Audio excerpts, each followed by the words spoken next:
Thank you very much, Catherine, and good morning. I am truly delighted to be part of such a group of great minds and practitioners this morning under the auspices of the Pontifical Academy of Sciences. It has been really helpful, this session, to unpack the complexity in the responses, in the approaches, etc. for me. The good news for you is that I will shorten my presentation because a lot has already been said. I'm not saying, I don't want to repeat myself. I think before I start with a little bit of the role of IOM and what it brings to the table in terms of responses, I think what for me has been quite interesting this morning is the prevention versus cure approach. I think we're pretty much well tooled to provide significant, meaningful responses in humanitarian contexts, with all the shortcomings, of course, access to data, transport, stockpiling, hubs, etc. Less so when it comes to prevention. Prevention has been alluded to this morning by several of you, and I think prevention is particularly important because when it comes to funding prevention, we don't seem to be making very much headway. And the reason I think for this are many. I would like to mention one. When it comes, for example, to counting the impact or measuring, assessing the impact of prevention is much more difficult than assessing what we have done in delivering food, non-food items, and the like. All donors, stakeholders like to show how successful they have been in providing all these responses or items of kits, the so-called results.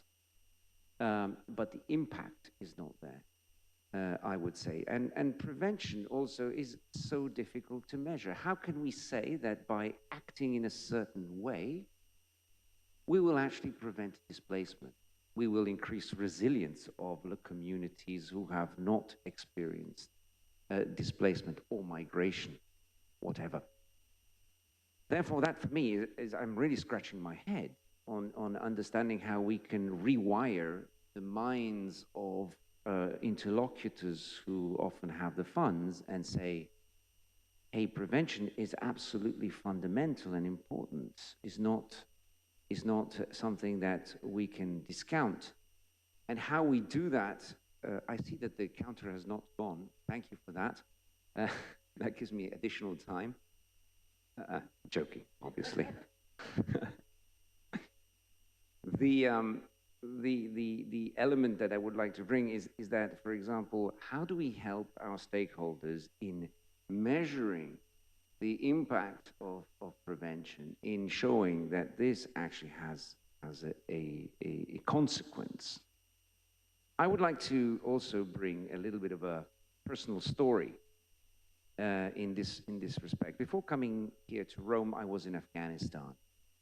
Some of you had alluded to disaster risk reduction, for example, as an important tool. And I was witnessing a very interesting approach, which was the construction of walls, not walls to prevent migration, walls, good walls, I would say, walls that prevent flooding from flash floods. Those communities were actually prevented from displacement because these walls, built by the local community, only with the help of an external engineer, so promoting also the ownership of the infrastructure, has actually prevented displacement. Displacement so that preserved the livelihood, the crops in that case. But I was also interested to hear when a young father came to me and he said, listen, you know, these walls are very useful because my kid can go to school and he doesn't get interrupted going to school. And I think that's absolutely important because education then really strengthens the resilience of those communities. It's not about just providing tools, physical tools. There's also providing knowledge to the communities. And therefore, enabling pupils to attend schools is absolutely fundamental in order to make response sustainable and durable. So I will keep that story, but I was just wanted to exemplify that because I think it's important to say and to bring that to the fore. Question, however, remains: how do we fund prevention? How do we make sure that we are rewired towards prevention as an essential tool?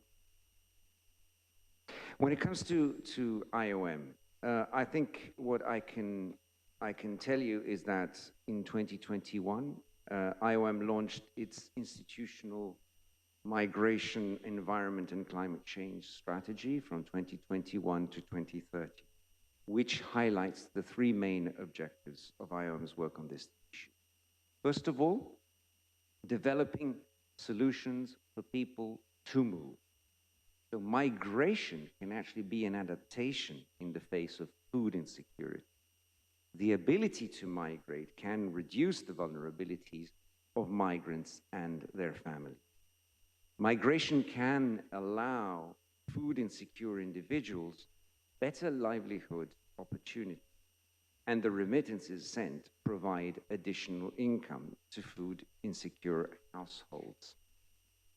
This is the first part. The second part is developing solutions for people on the move. So IOM there is committed to supporting migrants and displaced persons in acute humanitarian settings and migrants on the move. Thirdly, it's also about developing solutions for people to stay. So this aims to ensure that people are not forced to move, which could erode adaptive capacity.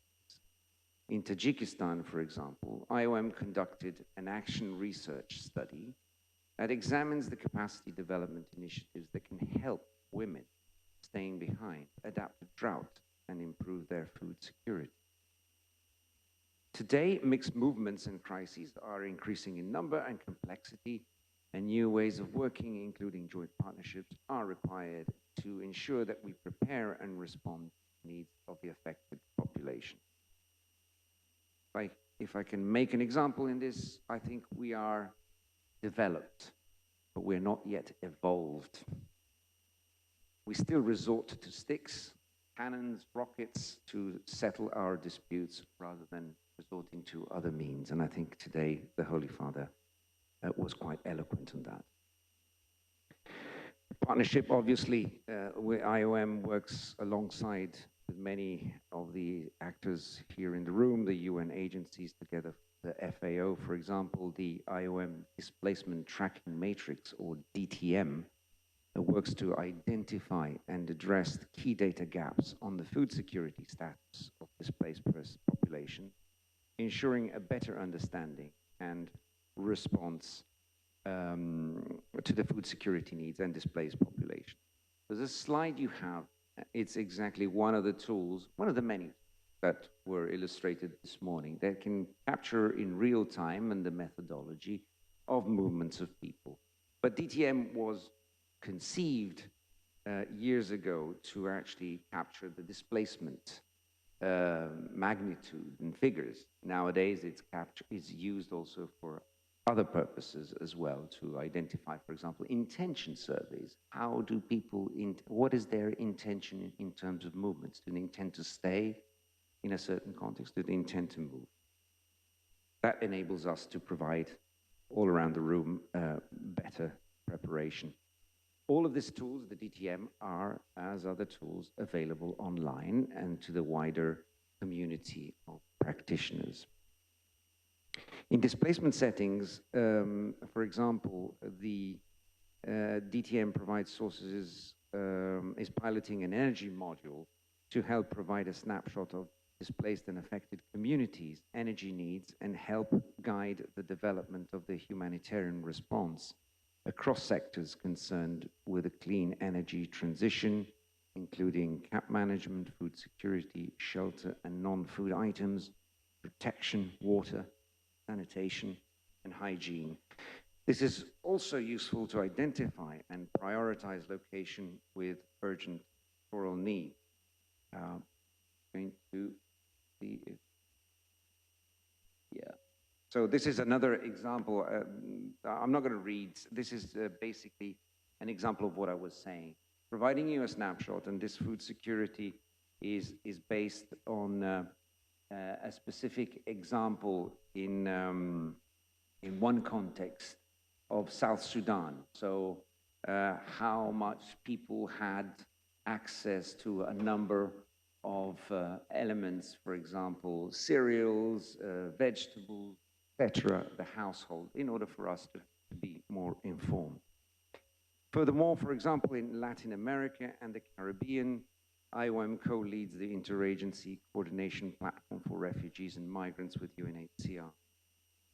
This platform present in 17 countries and coordinating the response of 192 partners is an example of how to work jointly and through a coordinated sectoral approach while allowing for a flexible response based on vulnerability that effectively adapts to a crisis context.